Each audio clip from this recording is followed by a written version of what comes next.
it was this idea of, as a couple, going all the way back to the abstinence versus celibacy in marriage versus seasons of abstinence. I just thought it was a good way to have it. Like, we didn't have it in the podcast, but the idea of asking yourself as a couple, are we spiritually on the same page? Like, are we wanting the same thing spiritually? And yeah, Paul uses a pretty profound example about sexual intimacy, but you think about, like, financially, are we on the same page spiritually?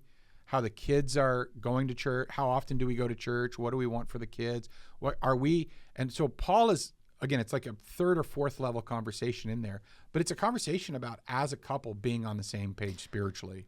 That's a huge conversation. And one that, yeah, it's probably one of the most significant conversations, I think, because one of the reasons why we emphasize getting married to a believer is because your values are, for the most part, aligned. Right. But even amongst two believers, there's going to be some things that you're probably not on the same page about, and just kind of checking in and, making sure that, you have value conversations. Because I think sometimes, I maybe we've talked about this before, but like behavior flows or stems and flows from values. Right. Yeah. And so a lot of times we'll start fighting and arguing about the behaviors. Yeah. But we really need to have a value conversation. We're not having. Yeah. We don't realize we're actually having a value conversation, but all we're doing is we're talking about behavior. We don't realize there's a gap in the values. Man, money's probably the biggest one, at least in Christianity. Sure, yeah. It's, Richard Foster has that book, Money, Sex, and Power. Yep. And those are really it. Money's the big conversation, sex is the big conversation, and then power, or the roles within the relationship. Starting a marriage, or starting the marriage conversation on those three topics. Are we on the same page financially? Are we on the same page with our sexual expressions and intimacy? And are we on the same page with the roles and the patterns and how we're both expected to exist in this relationship? I think what Paul, if anything, Paul is saying, make sure you're on the same page, because that could allow a temptation to be inserted into your marriage. And I read that, and I really hope no one ever says, see, we weren't on the same page, and that's why I cheated on her. Well, that's just stupid too. Yeah, because you still made the decision. Paul says you can't blame them, but Paul is also saying you have to be smart about the context and the environment of your marriage. He has a lot of opinions on marriage for a single guy. I don't know why I felt like I needed to say that. Well, he does couch it in the opinion thing. And he does. And he says, but I am pretty smart. Fair. To be fair, he's also really smart. So, yeah. I just thought that was real. I wrote it down in my notes, and we kind of went through it. But that idea of our spiritual lives on the same page. And I think that's really huge. Or like, oh, man, we heard this thing at church, and I decided not to maybe there's a television show, and you have one, and they watch it together as a couple, and one spouse, I don't think we should watch this anymore. The other spouse is like, why? What's wrong with it? You think you're better than me? You think you're more moral than me? I mean, it could be fairly benign in a lot of ways. But again, it's because you're not having a value conversation. You're having this behavior conversation. So that's what I thought about.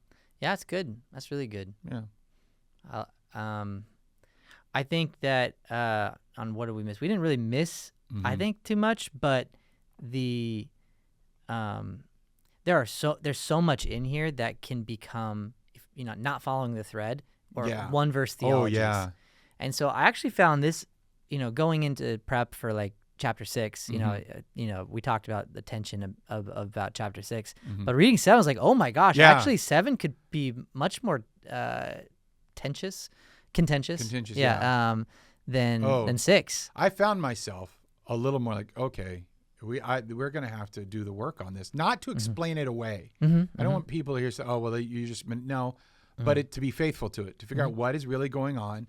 And then again, how much of it do we now pull up into our modern context? Because there's a lot in there that's still very modern that we have to realize the importance of sexual intimacy in marriage. Paul is saying that if you're married, sexual intimacy is a part of your marriage you should not just ignore.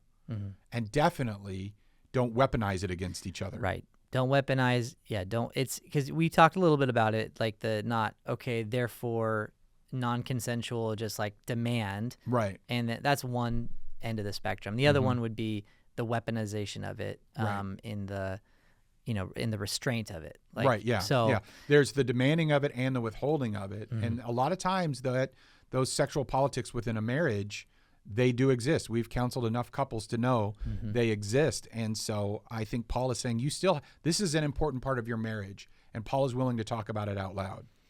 Yeah, it's, and I don't think the church today has that much of a problem with it, but I know I've talked to a lot of folks that that just sex wasn't something talked about in church, which is for me I had a great youth ministry that I was plugged into as a youth, and we had a sex series every year, and it helped I think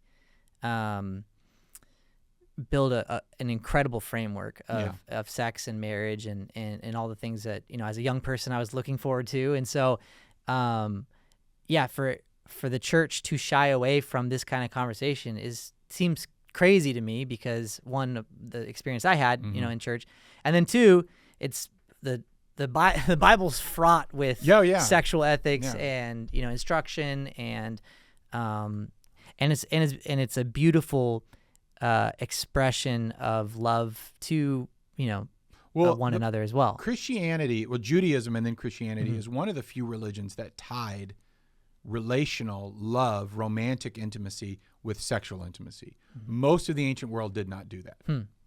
Most of the ancient world did not even have a concept of romantic love in the way that we understand it now. Interesting. Judaism, Christianity is like, no. There's one person you're supposed to have this bond with, and that's your lifelong spouse. They were the only ones having this conversation at the time. And we think we live in a world that was sexually explicit. Now, we live in like 1619 Roanoke compared to what they were living in then. So we talk about, our world's going horrible, and it was nothing compared to the world. So they had to enter into the conversation. And I think one of the reasons that we have such a hard time now having credible conversations about sexual intimacy in marriage is because we ignored it for so long, and we're now trying to catch up to it. Realize, hey, we actually have a sexual ethic that, when it's taught properly, honors people. It uplifts the marriage covenant. It honors both partners. Like, it's not just most of the sexual ethic of secular culture is still very first century. It has nothing to do with commitment. It has everything to do with like passion, but it has very little to do with commitment and love. And so I just think it's one of those areas where we have a great conversation and we have a great ethic to add to the greater conversation. But I mean, I grew up the way I grew up, and so you never talked about ever.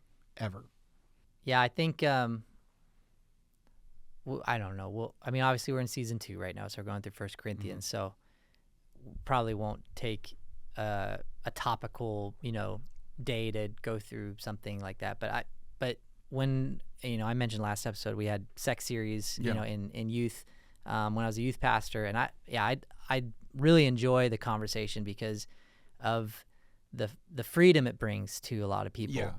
And that's what Paul says. I want you to be at peace, and I want you to be free from anxiety. And so, a live event maybe. No, we're not having a live event where I have to talk about that for 45 minutes. I am constantly. Just wear sunglasses. Yeah, I would literally be like a whistleblower voiceover guy. It's be all like dark and shadowy. You're behind a curtain. Yeah. So the biblical ethic of that's what I couldn't handle it. My pure Southern Pentecostal shame would take over, and I would probably throw up. Theology Threads with We Don't Know. We don't know. Dr. Schmryan. Yeah. Crankins. Dr. Ryan Jennings.